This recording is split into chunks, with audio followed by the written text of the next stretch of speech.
Not only has he basically implicated himself in murders, he also has implicated Lil Boosie in murders, bro. Shiesty may have just snitched on Boosie. In one Instagram caption, he revealed Boosie has more bodies than him. In street rap, that word has one meaning: murder. The post instantly exploded online, and when Boosie caught wind of it, his response turned the situation into a full-blown confrontation. Here's how the situation unfolded. The post said at everybody like, "Bro, what?" In late February 2026, Pooh Shiesty slid onto Instagram and dropped a caption that read, "It might be one rapper that got more bodies than me. That's Lil Boosie. No album promo. No diss track energy. No, just dropped a new single attached to it. Just shy, freshly home from the feds." Throwing those words on the internet for the whole timeline to see. For a minute, the post just sat there. People scrolled past it, double-tapped it without reading, kept it moving. Then the blogs got hold of the caption. And when the blogs got hold of it, the whole city woke up. Because in Memphis drill, in Baton Rouge ratchet rap, in the lane these two men have always occupied, bodies does not mean likes and comments. It means what it means. Murder victims, a kill count, a ledger of who you sent to the dirt. And GSD had just put himself second on that list, one spot beneath Boosie Badazz, and posted from his phone while still technically in federal custody. By March 13th, 2026, the clip circulating on Psych's X page had cracked 1 million views with accounts like Traps and Trunks, Live Bet, and Poetic Flacco all hopping in the repost chain. The comment sections were a combination of crying, laughing emojis, genuine alarm, and people going, "Bro, please delete that." Make sure you stay on your pivot at all times, man. Had to come tap in as I was scrolling down my timeline yesterday. Urban Politician TV's Big Ant was in the middle of scrolling his timeline when the caption stopped him cold. He described the moment exactly how most people experienced it. He had already liked the post before he even read what Shiesty actually typed. He had tapped the heart already. Then he went back and read the caption and said, "Well." As the day went on further, I started to see what the caption read, and I said, "Whoa, more bodies than Boosie." Now Boosie, who had just dodged a federal gun case in January 2026 and walked out of that courthouse with no prison time, just supervised release and a $50,000 fine, was not about to let that caption breathe. He hopped on Instagram Live and shut it down before the speculation could get legs. I need you to come to my house, see how I be having my party. All you know. That right, there was the whole rebuttal. Shiesty came to the party, saw the women, and was allegedly giving Boosie his flowers for the body count in a completely different sense. Not kill count, smash count. The internet took one look at that explanation and expired. The comments went crazy. It took 2 weeks to come up with that Boosie is moving too nervous. Cap activity on site. People were calling it the quickest save in hip-hop history, while simultaneously not buying a single word of it. But underneath all the laughter sat something real. Shy was still posted up in a federal halfway house in Dallas. Projected release date April 11th, 2026. He was not a free man. He had federal eyes on him, and his name alongside Boosie's was now attached to a public murder count ranking that millions of people had already screenshot and saved. Well, Boosie went to trial for this already and won. So double jeopardy would take place, so they can't charge him again. So I'm not gonna say that's snitching. Big homie.cccc on Cam Capone News stepped in with a legal defense. Double jeopardy. Boosie stood trial, beat the case, the gavel came down. You cannot recharge him on the same murder. So, the post legally cannot hurt Boosie the way people were acting like it could. That argument has legs. But what it misses is the part where Shiesty is still on federal supervision, where there is no statute of limitations on homicide, and where an Instagram post from a man with a federal firearms conviction is exactly the kind of thing that ends up in a file. Not only has he basically implicated himself in murders, he also has implicated Lil Boosie in murders, bro. King Dunn in his breakdown was not mincing anything. Shy had gone on his own phone and told on himself and dragged Boosie's name into it in the same sentence. Boosie's party story quieted the noise just enough. But what the post opened about who these men are what their past looked like, and what it costs to keep flexing street credibility when the feds are already acquainted with your government name. That conversation was not going anywhere. What bodies means on the block, and why this post was built different. The word bodies does not live in a Merriam-Webster entry that is useful here.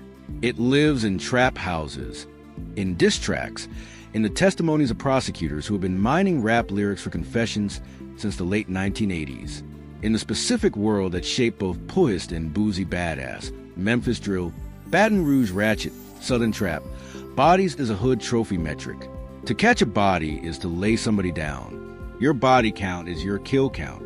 A high tally puts you at the top of the street hierarchy, more feared, more respected, more real by the culture's own brutal accounting. That logic runs through NWA through the 2010 Chicago drill explosion, that Chief Keef built through King Vaughn to the Memphis scene, that gave birth to Shiesty himself. The bragging is structural to the genre. The plausible deniability body count also means sexual partners, is exactly what Boosie grabbed in his Instagram live response. The pivot is always available, but the deniability works as a joke, not a serious legal defense, because the context makes a violent reading the only one that makes sense. A Memphis drill rapper with a federal record, publicly ranking himself second on a murder list, pointing at a man whose 2012 trial had prosecutors alleging connections to at least 5 homicides. Nobody in that comment section was thinking about party demographics. Here is the part that should have given Shiesty pause before he hit post. He pleaded guilty in January 2022 to federal conspiracy to possess firearms in furtherance of crimes of violence. A single count that covered 3 separate violent incidents across Memphis, South Florida, and Miami. He took a 63-month sentence at USP Cannon in Pennsylvania, served roughly 3 years on good behavior, and came home to a Dallas halfway house with projected April 2026 full release. That is not freedom. That is supervised freedom, monitored, restricted, and revocable. And into that situation, he dropped a public statement that read to any outside observer as a boast about his personal body count. There is no statute of limitations on murder. In most jurisdictions, that detail matters. A federal agent, a local detective, or a curious prosecutor who sees that post does not need a new crime to start pulling threads. They start with Memphis. They start with who died. They start with unsolved cases and known beefs. The post is a starting point.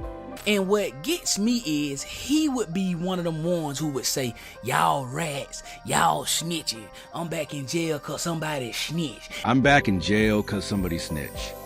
King Dun's point lands hard because it is true. The same artists who make no snitching the bedrock of their public persona are often the ones dropping the most self-incriminating content on social media. Without blinking, the post is not handing law enforcement a witness statement, but it is handing them a roadmap. You just told on yourself, gang. And I don't know where you may have bodies at, but if I could basically think about it and guess, I would say you got bodies in Memphis, Tennessee. And that observation plugs directly into a legal reality that has been reshaping the courtroom landscape for decades. Over 500 documented cases in U.S. courts have seen rap lyrics admitted as evidence for motive, for intent, for gang membership, for direct admissions. Young Thug's YSL RICO trial had 17 sets of lyrics entered by prosecutors to establish that the label was a criminal organization. Courts have consistently treated violent raps not as artistic fiction, but as autobiography, as confessions dressed up in a beat. An Instagram caption carries even less artistic protection than a song. There is no studio, no producer credit, no performance frame around it. It is a direct personal statement attributed to you by name, time-stamped, and admissible.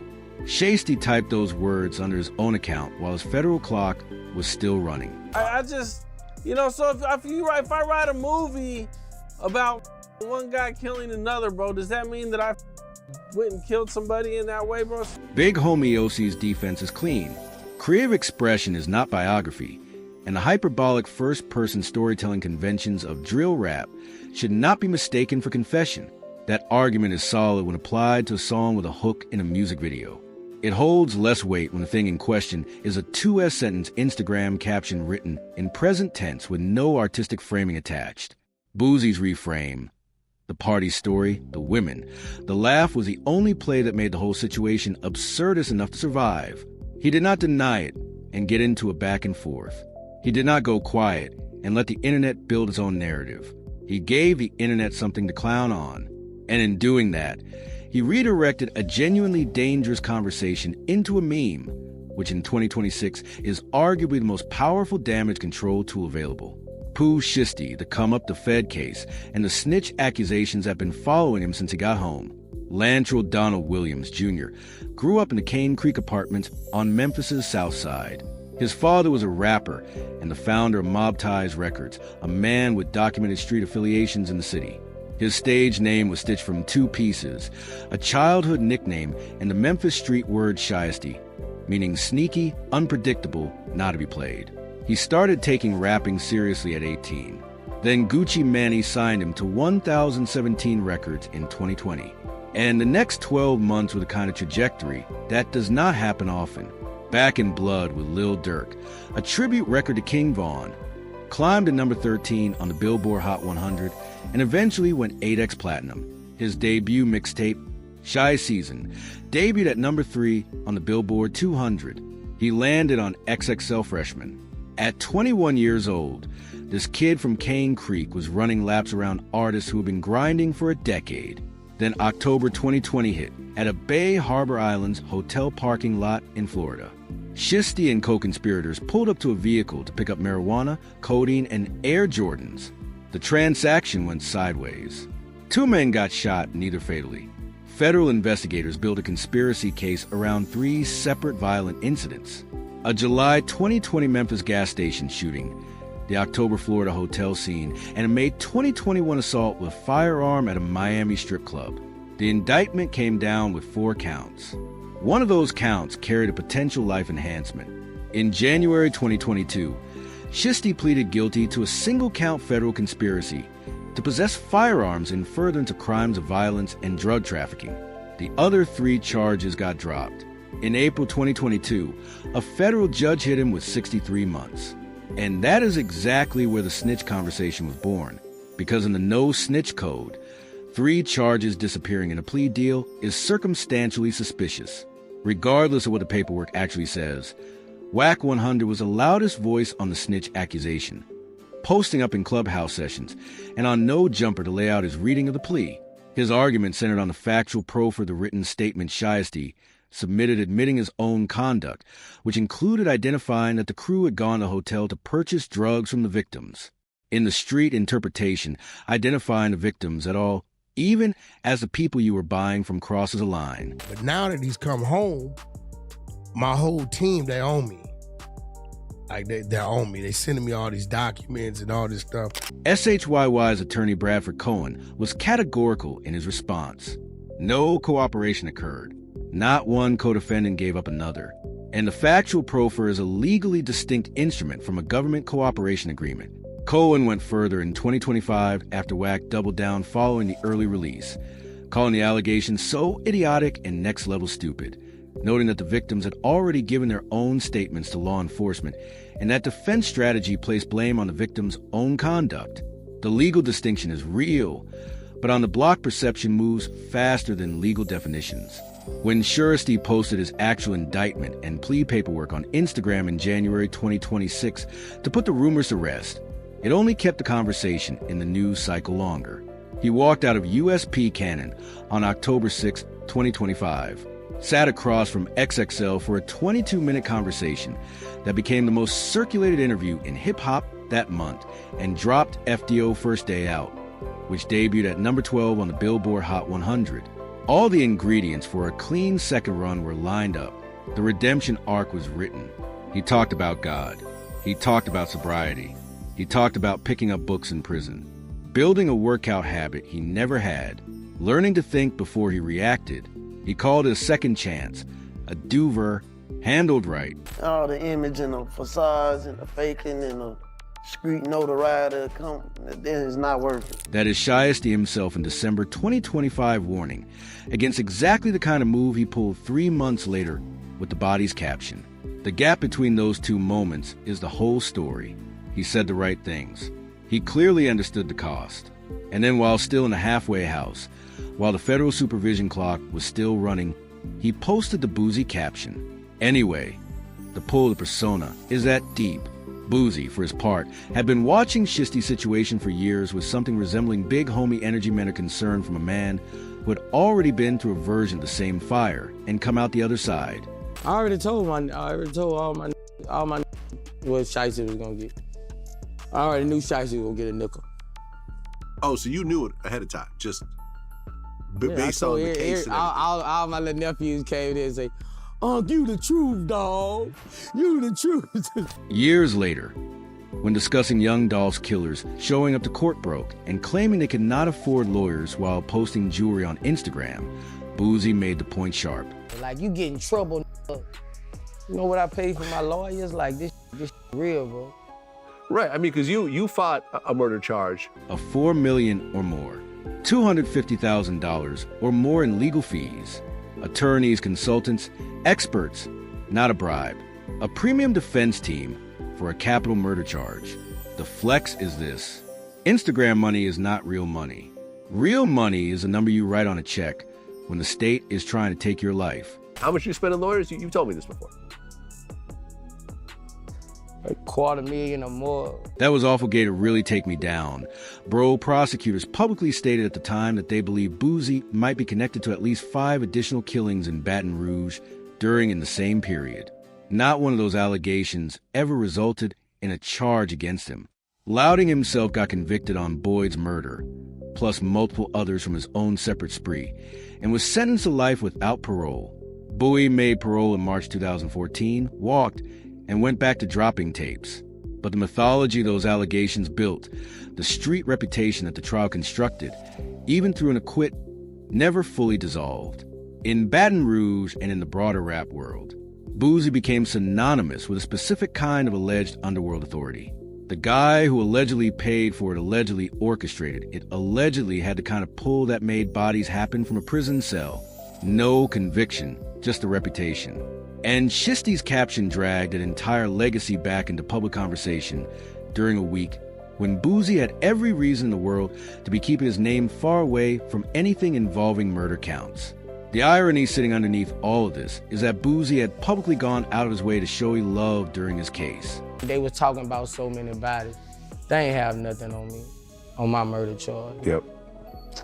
That was all fugazi to really take me down, bro. Boosie clocked Shiesty's energy, recognized himself in the situation, and called a 5-year sentence before it came down. Their relationship was an OG, showing a young one what the road ahead looked like. Cheese's post rewired the whole dynamic and forced the older man to do damage control for a caption he had nothing to do with: the rap trap, the snitch code, and what both these men actually walk away with. Once Boosie's party story had made its rounds, and the comment section started dying down, the conversation that had been forming underneath all the jokes pushed its way to the front. Because what this incident actually exposed, if you look past the memes and the crying laughing emojis, is a contradiction at the center of how rap careers get built and destroyed at the same time in the same move on the same platform. I'm glad he young. When you young, bro, I had that same, if he had the attitude, I had that same attitude. Big and named it the rap trap. The image that moves units is the same image that gets you tested. Every label that signs a street rapper and pushes a street persona harder to sell records is also pushing that artist into a corner where they have performed the persona in real life at shows on social media at 3 o'clock in the morning. When somebody walks up to try to prove a point, the performance demands to be performed. The audience demands proof of authenticity, and the proof can end your freedom. If you're a street rapper, that's what sells you, that's how you make your money. But what come with that is you got to stand on that every time you outside now. For Boosie, this is not theoretical. His own 2012 trial was one of the first times a major rap case centered on the argument that what an artist records in the studio is a confession of what he does in the streets. His lyrics were played as evidence of intent. The forensic timeline of the recording was used to frame him as a man who made a song to celebrate a murder. That argument failed. The jury saw through it. But the fact they got a trial at all tells you everything about how law enforcement treats the intersection of rap and real life. The rap lyrics as evidence doctrine has been documented in over 500 U.S. court cases, almost exclusively targeting black defendants in hip-hop. The premise is that the genre's hyperbolic first-person storytelling is autobiography rather than art. That I caught a body in a verse is an admission rather than a performance. California passed AB 2799 in 2023 to force courts to weigh racial bias before admitting lyrics as evidence. New York passed similar legislation. The Federal Rap Act has been sitting in Congress since 2022. Reform is moving, but it is moving slowly. And in the meantime, courts keep letting prosecutors bring the music in. An Instagram caption operates even further outside those protections than a song does. There is no verse structure to hide behind, no beat to contextualize the performance, no music video separating the speaker from the character. It is just the words, the name on the account, and the timestamp. Shiesty typed those words on his personal phone in 2026, while federal monitors had eyes on his every move. Every time you go to a concert, you're gonna have somebody there try you. Dead, the police watching you. Big Homie.cc's read on the motive is probably the most pragmatic and most accurate take that came out of this whole situation. She is a man locked in a halfway house with no tour dates, no shows, no ability to pop out, and an album rollout building. Content is currency. Controversy feeds the algorithm. The post drove traffic right back to his name and kept him in the conversation during a period when he physically cannot be present in the culture the regular way. By that logic, it was a calculated move rather than a slip. He under home confinement right now. He got to keep his name in the algorithm. The calculation and the wisdom are two different things, though. And the distance between them is exactly where both of these men's careers have historically gone sideways. Shiesty sat down with XXL in December 2025 and articulated with more clarity than most artists manage what it cost him to chase a street image, what he learned in a federal prison in Pennsylvania, and what he was going to do differently. He in the halfway house right now, man. So, you got to keep buzzing. You got to drop little like that. 3 months after that interview, he was back on the timeline with the body's caption. Not because he forgot what he said, but because the pull of the persona is baked in at a level that intellectual understanding alone does not touch. You can know the trap is a trap and still step in it because the audience that paid to see the show is standing right there waiting for you to perform. Clearer vision, I can see clearer now. Like, I got it. It's my second run. Like a second chance, for real. Big Ant's observation here is one of the more unsettling realities of where the culture sits in 2026. The courtrooms are being streamed. The federal charges are being broken down on YouTube in real time. Fans can watch the same entertainers they stand getting indicted, sentenced, and carried off. And the culture has not fully processed what that means. It keeps rewarding the image. It keeps demanding the performance. It keeps building prisons for the men it claims to love. What Boosie did in that Instagram live was a move of a man who has played this game for long enough to know when to make it funny, before it makes you a criminal. He did not fight the post. He did not escalate. He did not give investigators something to write down. He turned it into a laugh. And the internet, hungry for content, accepted the laugh as the final verdict. As of March 2026, no charges, no investigations, no escalations. Boosie is on supervised release, serving out community service hours, paying the $50,000 fine for his gun case. Chase is in a Dallas halfway house recording, waiting on April 11th. The caption is still floating around in screenshot form. The only thing that kept a bad situation from getting worse was one man's decision to make it about parties, and one culture's willingness to let the joke land. Enjoying the content? Make sure to check out the suggestive videos by clicking the cards on your screen.